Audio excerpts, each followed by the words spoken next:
guys, tonight on Days of Glory Shop Works, we are going to revisit the diff in the dirt. So as you know, it went to heck in a couple videos ago, and the 321s are working, but I don't like them.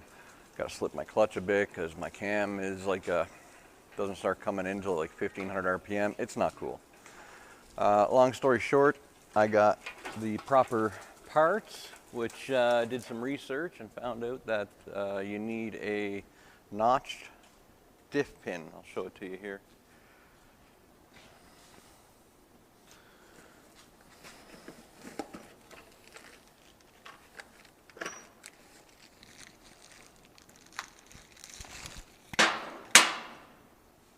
So there it is. It's got a notch in it, so you can turn it one way, slide your axle shaft in, turn it the other way, slide the other axle shaft in, and turn it sideways and lock it. Didn't know you needed it. Should have known there was some way to get them done. I thought offset carrier would do it, but at the end of the day, this is the deal. So anyway, here we are, right back where we started from a couple weekends ago. We're gonna get to it, and I feel pretty darn good this time. It's funny how having the right parts makes you feel good. All right, here goes. You know, I gotta say, I'm not trying to make myself out better than I am here. I cut to the chase on this video. It took me 3 tries to get that gear pattern set up properly. I'm not trying to hide anything. I'm as failable as the next guy, and I mean, if any of you watched my how to fail for a whole weekend video, which was on this car and trying to put the 448 gears in there the first time, well, you know, it just didn't work out, and I kept on beating on it and kept on beating on it and kept on trying to bend it to my will, but at the end of the day, it won out. I had a lousy gear set in there. And it wasn't just that the cam only turned on at 1500 RPM. I was having to rev it up to about 2500 RPM just to tease the car to start moving. Yeah, it's got all the horsepower I ever need, but you know, the low speed drivability is completely gone with the tall highway gears. So anyway, you know where I'm going with this. But so I just, like I said, I cut to the chase. I kept to the basics. You know, drain the diff, pull the axles, pull the center section, swap the gears, swap the pinion out, check my shims, run my pattern a couple times, and yeah, third time lucky, I got a really good pattern I was happy with. I give you a quick blip of it here, but it's actually nice and textbook, very happy.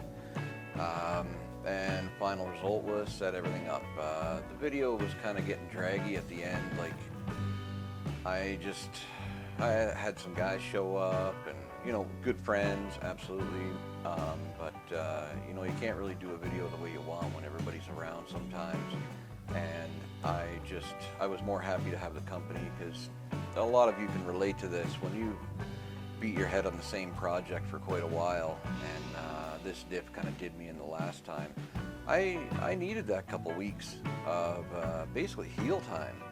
You know, it run me down pretty good. I didn't hardly drive the car at all. I think I drove it twice, and I was super unhappy with it. And so yeah, a little bit of calming heel time for the old mental stability, I guess you want to say.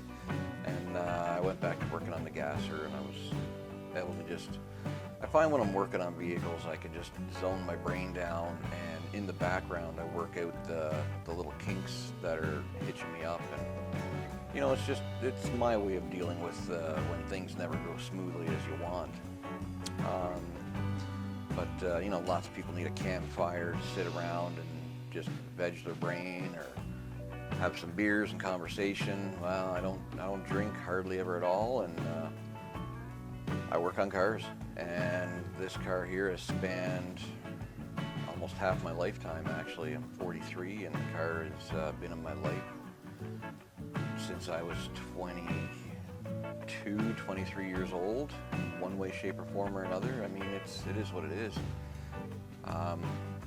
Heck, I took my daughter for a cruise tonight. We were doing some photography work for her school project, and yeah, I got thinking about it, and I've had this car It has been in her life, driving, running, moving.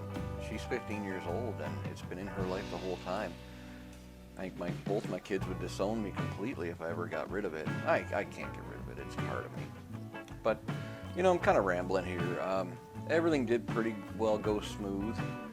Like I said, you can see me here. I'm setting up the backlash on the gears, just getting my side bearings set correctly. And after that, I run my pattern check, happy. So then, you know, you got to kind of split it almost all the way down again. You got to pull the pinion out, put your crush sleeve in, put your pinion seal in, tighten everything down to spec. And I had, I want to say 45 to 50 inch-pounds rotational torque on the pinion, which was pretty well textbook for what they were asking, I believe. And I don't mind setting new bearings up a little bit tight anyway, because they're going to wear in and they're going to become a little bit easier. So a little tighter the better in my books, in my experience. But yeah, I mean, when you got to go back and do this again, I mean, you're looking at the cost involved as well as, you know, I had to buy more parts. Okay, that comes out of my meager project car budget. More fluid again, more limited slip additive. It all adds up. It all takes its toll. So yeah, taking a break for a couple weeks was about the best thing I could have done. And I'm happy. The car's performing great.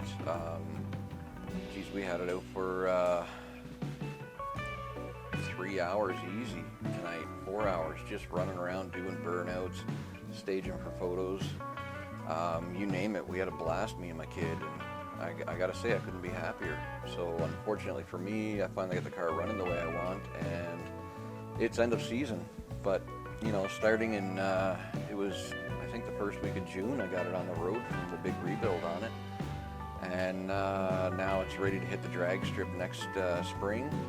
I'm not going to keep the 488 gears in it. I think I'm going to buy either a new set of 392s to replace what I had in there, or a set of 410s. The 410s might be a little more to my liking, but I'm just leaving them in there so I can take it to the track, see if I can increase my number, which I think the best I ever did was a 12.69, actually at 107 mile an hour.